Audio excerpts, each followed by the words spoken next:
Merci de me donner la parole. Alors, quel est cet animal curieux qui va vous parler pendant une demi-heure, 35 minutes? Je vais essayer de vous parler de l'arbre et les poulets, l'arbre et les volailles. Les poulets avec des ailes, les autres, c'est pas le lieu. Alors, qui suis-je?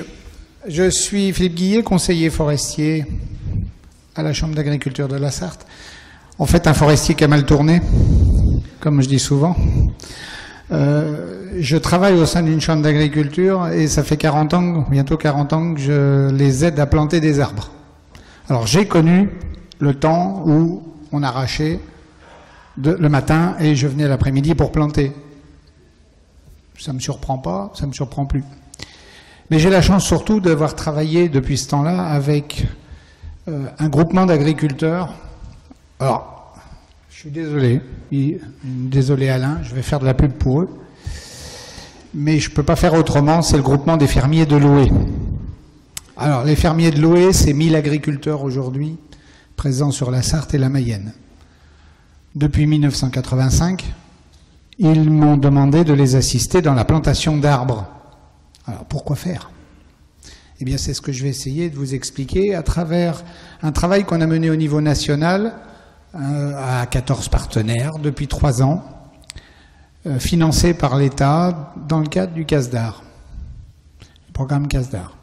En fait, cet argent nous a permis de dresser le bilan du pourquoi, du comment.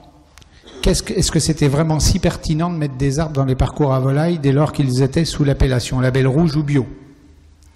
On pressentait un certain nombre de choses, on pressentait un certain nombre de côtés positifs, mais on avait envie de voir pourquoi. Mais on ne s'est pas contenté simplement de voir si le poulet était heureux, on est allé voir si l'éleveur était heureux. Et ça, on a eu des surprises dont je vais essayer que je vais essayer de vous expliquer.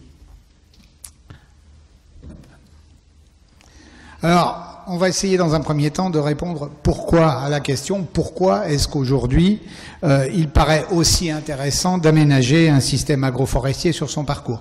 Alors, c'est pas la plantation d'arbres, c'est un système agroforestier. Vous allez voir, il est multifonctionnel, mais il est aussi multiforme. On va voir ça après. Alors, en fait, pourquoi on a si besoin de se passionner pour son parcours? Pourquoi est-ce que nous, aujourd'hui, on dit à un agriculteur qui est en production label rouge ou en production bio, le passage par les arbres est quelque chose d'essentiel qu'on ne peut pas éviter? Alors, il y a plusieurs éléments qu'il nous faut regarder de près. Dans un premier temps, si on plante, c'est d'abord pour les volailles. Ensuite, on regardera pour l'agriculteur.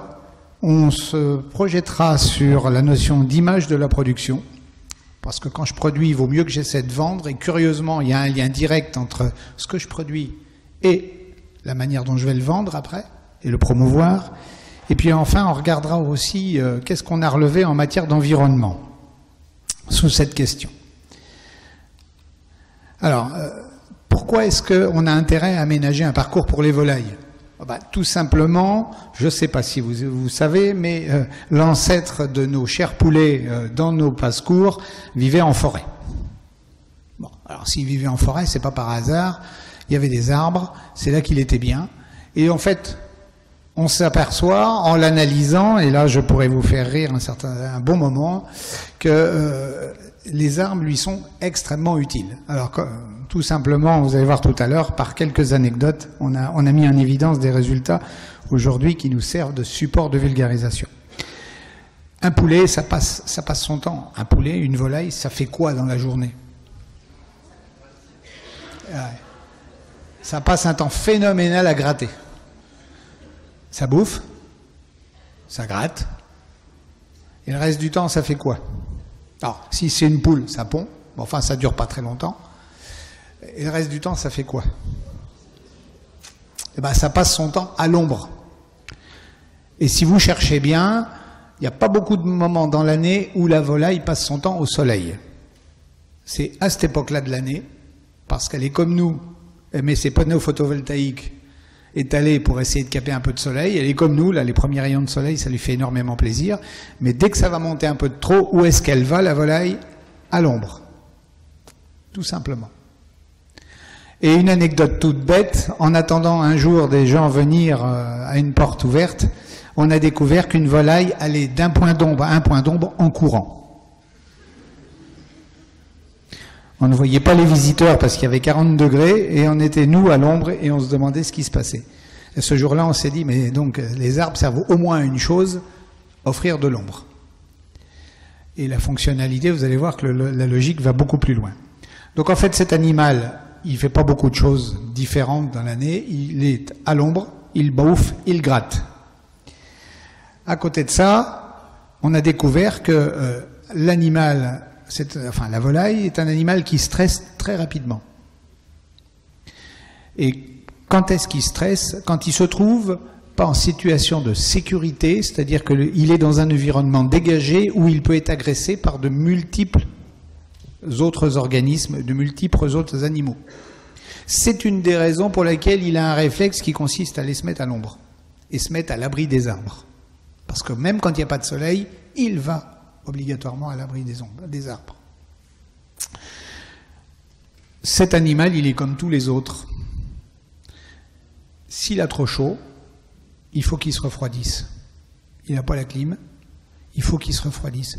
Et pour se refroidir, il consomme sur ce qu'il a mangé. Et pendant ce temps-là, cette énergie qu'il consomme pour se refroidir ou se réchauffer, eh bien, il ne la met pas au service de la production.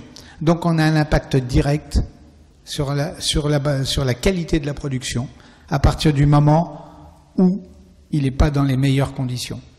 Et qui dit impact technique, dit impact économique, parce que s'il faut qu'il mange plus pour se refroidir ou se réchauffer, eh bien, l'éleveur va le payer. S'il est stressé, il va développer des comportements d'agressivité vis-à-vis de ses congénères. Nous, on ne tape pas forcément sur le voisin quand on est stressé, ben lui, il va avoir tendance à aller piquer le voisin. Donc, vous voyez, on met en évidence un lien direct entre le confort généré par les arbres et l'animal, tant au niveau de la régulation que du stress, que du confort global et de l'alimentation. Alors, les besoins du poulet, aujourd'hui, ils sont évalués à quoi? On sait quoi? On sait qu'il faut tout d'abord protéger le poulet contre le vent. On a mis en évidence, par exemple, que lorsque vous regardez un poulet ou une poule ou une volaille et qu'elle a les plumes qui se lèvent sur les chines, sur le dos, on a dépassé un stade de confort. On est dans l'inconfort. On a découvert qu'en fait, il fallait sur un espace arboré, sur un espace mis à disposition de la volaille, il fallait entre 30 et 50% d'ombre. On a découvert qu'il n'avait pas de GPS portable, ni de téléphone. Par contre, pour se déplacer, il avait besoin de guides et de repères. Et que si vous ne lui mettez pas des guides à disposition, il ne sort pas du bâtiment. On a découvert ensuite qu'il fallait entre 15 et 20 mètres entre deux points d'ombre, que si vous lui mettez 40 mètres, il va trop loin. C'est trop loin, il ne se déplacera pas. Donc, vous voyez, des genres de choses, données techniques. Et on a découvert qu'il avait besoin de gardes particuliers qui étaient les arbres pour être en sécurité. Donc tous ces éléments-là, c'est en faveur du poulet, en faveur de la volaille. Alors, au-delà de ça, on s'est intéressé aussi à quels étaient les côtés positifs d'un parcours aménagé, arboré, agroforestier, au regard de certains enjeux environnementaux. Eh bien, nos arbres, ils gèrent l'azote et le phosphore de manière assez remarquable, puisque grâce à l'INRA et les travaux menés, nous pouvons dire aujourd'hui que le bilan azoté est neutre, c'est-à-dire si j'ai un parcours arboré sur lequel je mets des volailles, au-delà des bandes, je ne charge pas mon milieu en azote, puisque les arbres sont là pour le consommer efficacement. Et quant au phosphore, on a découvert que grâce aux arbres, la production de volaille et l'association volaille et herbe permettait une réduction de la teneur en phosphore des sols. Tout ça, ce sont les travaux de l'INRA du Magnereau qui sont en phase de publication depuis quelques semaines maintenant. Stockage carbone, je ne vais pas y revenir, on en sort, donc voilà, c'est pas la peine de se développer à nouveau le sujet. On a découvert par contre que, effectivement, dans le cadre de travaux menés sur un plan climat-énergie, eh bien on y est tout à fait. Les parcours arborés pouvaient constituer un potentiel de stockage, d'atténuation relativement pertinent. Surtout quand vous avez, comme chez nous, de l'ordre de 1000 éleveurs sur un département, 5000 hectares de prairies concernées, c'est quand même pas inintéressant de jouer avec cette surface-là. Le parcours est aussi générateur de paysages et maintien d'un paysage agricole. Nous sommes confrontés, dans un certain nombre de cas, à la régression des prairies, au profit de l'apparition des grandes cultures. Et donc, malheureusement, dans un certain nombre de situations, la disparition des haies. L'aménagement de parcours est un moyen de reconstituer modestement, mais de reconstituer ou de contribuer à la création de certains paysages arborés. Et puis, on a évalué, et c'est l'objet aussi de projets de travaux, la pertinence et la contribution à la biodiversité. Et ce sont les éleveurs qui en parlent le mieux quand on échange avec eux sur la présence d'insectes, la présence d'oiseaux, la présence d'animaux sur ces parcours, puisque ces parcours, je vous le dis, qu'ils soient label ou bio, sont exempts de tout traitement chimique et de tout apport d'intrants chimiques également. Alors, on retrouve là des bons vieux schémas sur la pertinence de la haie sur le milieu.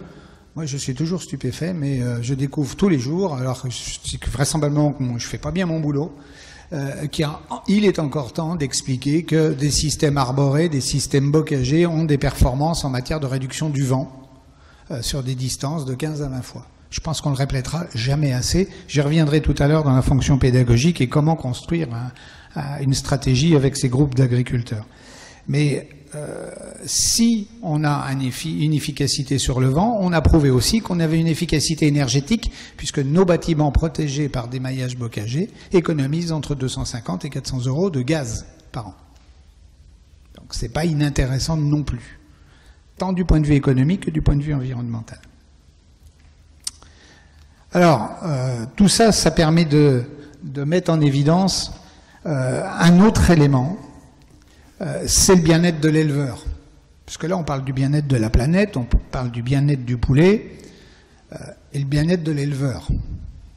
Je pense qu'on n'en parle jamais assez, et que pour faire passer des idées, lorsque vous expliquez à quelqu'un que finalement, il n'y a pas que son poulet qui va y gagner, il n'y a pas que la planète, et que lui aussi peut vraisemblablement s'en sortir par la grande porte, et qu'il sera quelqu'un de bien, parce qu'il aura un parcours agroforestier, c'est la dimension sociale, et il faut être capable de l'explorer et de l'exploiter jusqu'au bout. Je résumerai par un agriculteur, Xavier Poisson, enfin Alain, non, tu l'as pas vu la dernière fois encore, celui-là, qui m'a dit, tout seul sans qu'on le force, moi agriculteur sans arbres, ça m'est impossible. Bah, c'est poulets, c'est pas possible, mais lui non plus. Et donc ça veut tout dire. La vraie difficulté, et j'y reviendrai tout à l'heure, c'est quelquefois de se trouver tout seul dans un environnement de gens qui ne partagent pas la même philosophie. Et là, il a besoin de la force d'un groupe pour essayer d'avancer et de se sécuriser. Parce qu'il n'y a pas le poulet, il n'y a pas que le poulet qui est insécurisé dans le milieu agricole aujourd'hui. Il y a aussi l'agriculteur qui veut changer ses pratiques. Et ça, il faut le dire. Alors, en matière de production, le parcours, c'est pas que pour le poulet. Et il faut aussi apprendre la multifonctionnalité. Et qui dit multifonctionnalité dit aussi revenu et dit valorisation. Alors, nous avons dans un schéma des agriculteurs qui sont partis pour produire des poulets. Et aujourd'hui, on leur dit, mais arrêtez, vous ne faites pas que du poulet. On vient, alors je m'excuse pour les gens du Sud s'il y en a, on vient de mettre en évidence qu'on allait pouvoir associer poulet et truffes. On a quelques sols qui sont intéressants, on a fait 10 années d'expérimentation, ça marche.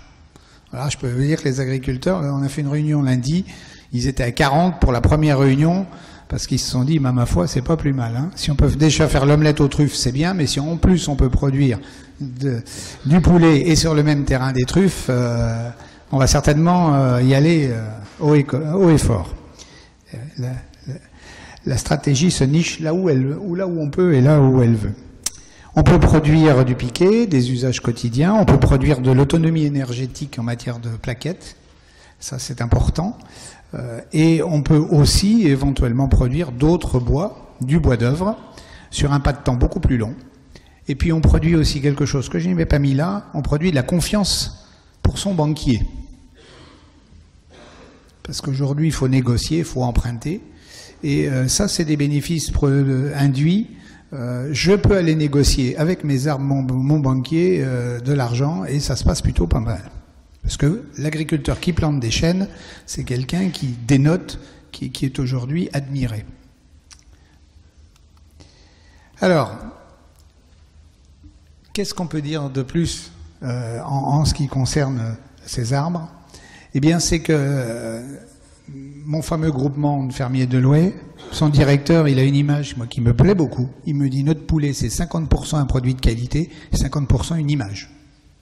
Si l'image est bonne, j'aurai beaucoup plus de facilité à le vendre.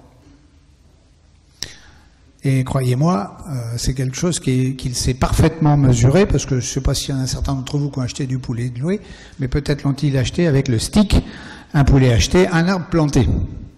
Bon, j'ai eu à un moment donné des doutes sur la pertinence de cette action. Il suffit d'aller voir le courrier qui arrive chez eux régulièrement et vous comprenez que le consommateur est extrêmement sensible. Donc il y a un lien direct entre la stratégie commerciale et la stratégie de production. Autre question qu'on peut se poser, alors comment vous l'avez créé votre système agroforestier? C'est ce que je vais essayer de vous expliquer maintenant. Alors, pour vous faire rire quand même, en 1982, les végétaux utilisés, c'était Pyracantha, Thuya, cyprès de Leyland, charme pyramidal, un peu plus correct, cotonéaster. Aujourd'hui, c'est... Mais à cette époque-là, je serais allé voir un pépiniériste en lui disant « Vendez-moi du chêne Cécile, du cornouiller sanguin, de la vernobier et du noisetier », il m'aurait sorti par la grande porte en me disant « Mais arrêtez, vous êtes dépassé ». Eh bien, ça retrace toute cette évolution de 1982 à aujourd'hui. Aujourd'hui, on est sur des systèmes 100% champêtres avec une quarantaine d'essences présentes en fonction des sols. Eh bien, on a commencé par planter avec des arbres qui aujourd'hui nous embêtent bien parce qu'aujourd'hui on est en train de broyer les cyprès de Leyland et on se dit qu'est-ce qu'on peut en faire même du paillage c'est pas top. Voilà. Alors ces systèmes ils obéissent à des règles du jeu bien précises. C'est un système organisé. Vous le voyez là. On a mis en évidence qu'un parcours il se compose de différentes zones. Le bâtiment a une zone frontale, zone de sortie, une zone latérale qui est la zone périphérique de l'espace dédié à la volaille. On a une zone intermédiaire et une zone de fond de parcours. Le système agroforestier tel qu'il est organisé aménage différemment chacun de ces espaces. L'espace devant le bâtiment, c'est un espace extrêmement fréquenté. Je dis souvent, c'est quasiment l'ouverture du supermarché. Ça sort, ça rentre, ça sort très très vite. C'est un espace fort, dans lequel on met des arbres, des arbustes, mais qui n'ont pas vocation à retenir les volailles. La zone de fond de parcours, c'est une zone où on invite à la promenade, et la zone intermédiaire, c'est une zone qui a pour fonction d'inciter la volaille à aller plus loin dans l'espace. Et la zone latérale, c'est la zone qui protège du vent, qui insère dans l'environnement, qui donne une note importante au paysage. Voici, par exemple, un parcours idéal tel qu'aujourd'hui il est suggéré aux agriculteurs. Ces systèmes agroforestiers ont une fonction complète. Chacune a un rôle. On pourrait dire, je me contente de la latérale, je ne mets pas en sortie de parcours, je ne mets pas au milieu. En fait, Chaque fois qu'il manque un des éléments, le système ne fonctionne pas au mieux. La performance pour les volailles n'est pas atteinte. Donc on parle bien d'un système composé de déclinaisons différentes en fonction de l'endroit où le parcours est à aménager. Chaque système agroforestier, là on retrouve dans des classiques, il est construit à partir d'une situation topographique déterminée, analysée. Tous les bâtiments ne sont pas à plat, tous les bâtiments ne sont pas exposés plein sud-est, donc on va examiner. Le type de sol, c'est un élément essentiel. J'ai très très peur aujourd'hui quand je vois des agriculteurs j'arrive et qui m'ont sorti une liste faite sur Internet. Parce qu'en fait, ils ont fait eux-mêmes les consommateurs et ils me disent, voilà, je vais mettre tel arbre, tel arbre, tel arbre. Là, c'est diabolique. Et vous passez énormément de temps à leur expliquer que ce qui pousse à Marseille n'est pas forcément adapté au Mans. L'orientation du bâtiment est un élément déterminant. Les vents dominants.